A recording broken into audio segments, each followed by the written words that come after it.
Hello students, this video is about force acting between two parallel conductors carrying current.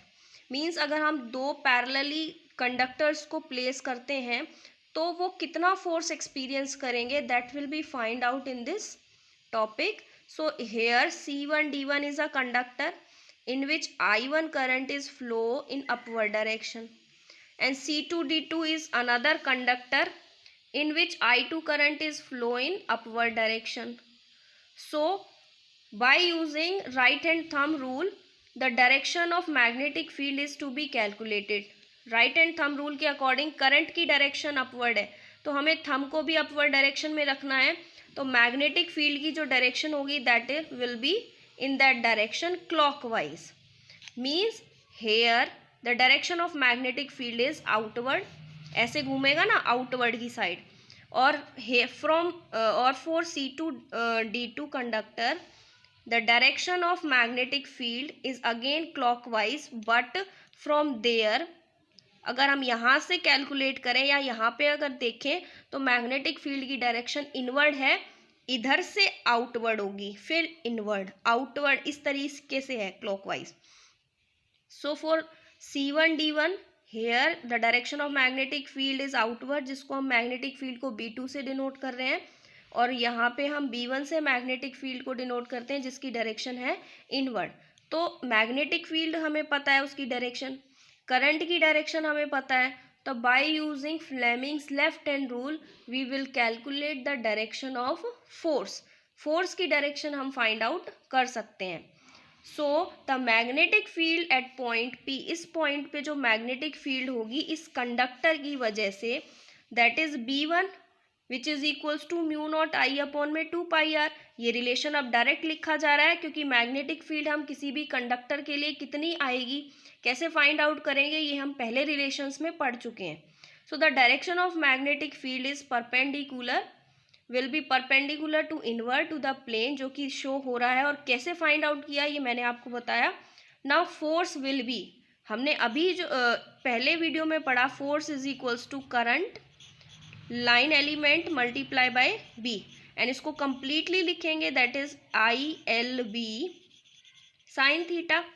And current और magnetic line element और magnetic field, theta हमारे पास यहाँ पे क्या है 90 degree, and R is the distance between the two conductor. तो force हमारे पास हो जाएगा यहाँ पे ILB. And if length of the conductor is 1 metre then force F2 is equals to B1 I2 sine theta, and theta is equals to 90 degree. और B1 की value अभी हमने फाइंड आउट करी, that is mu not I1 upon में 2πr.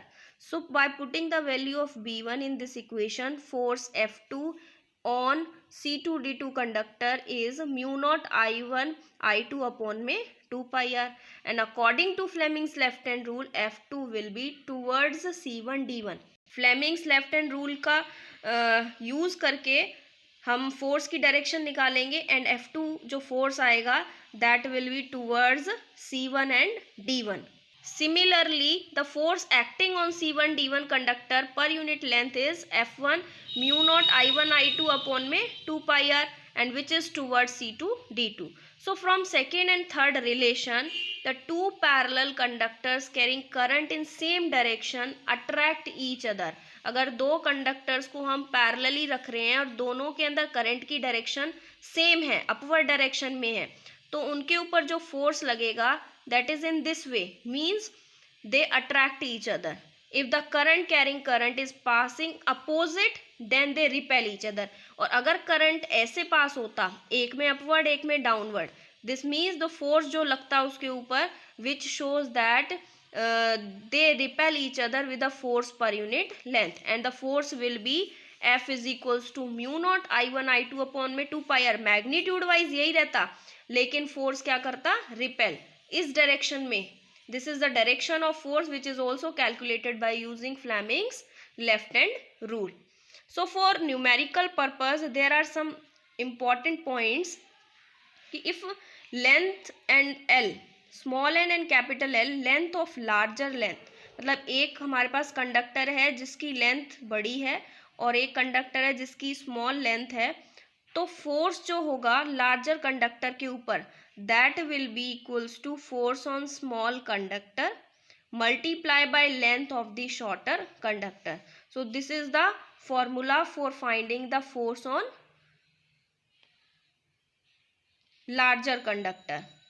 And if force between two current elements I1 dl1 and I2 dl2 separated by distance r current element, then जो हमारे पास force होगा that will be mu naught I1 I2 dl1 dl2 upon में 4 pi r square. ये साथ में current element भी उसके अंदर मल्टीप्लाई होंगे. So numerical we use this formula if we have current elements I1 dl1 और I2 dl2.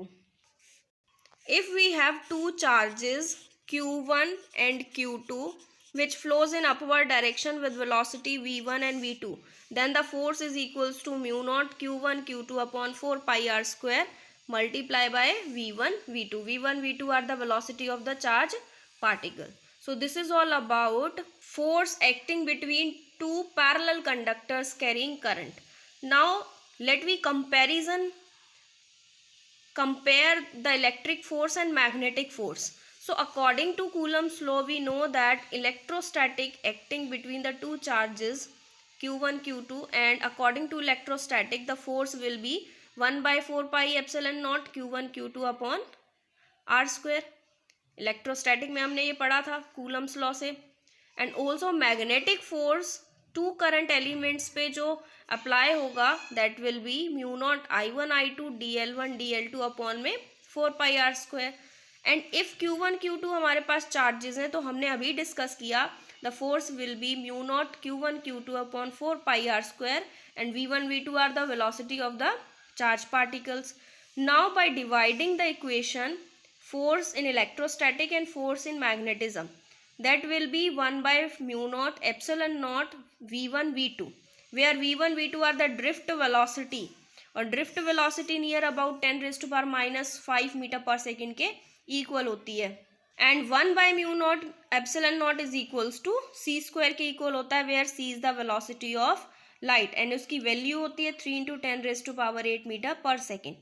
So by putting the values of mu naught epsilon naught and velocities, drift velocity in equation 4th, we have Fe upon Fm is equals nearby 9 into 10 raised to power 16 into 10 raised to power 10 nearby 10 raised to power 27.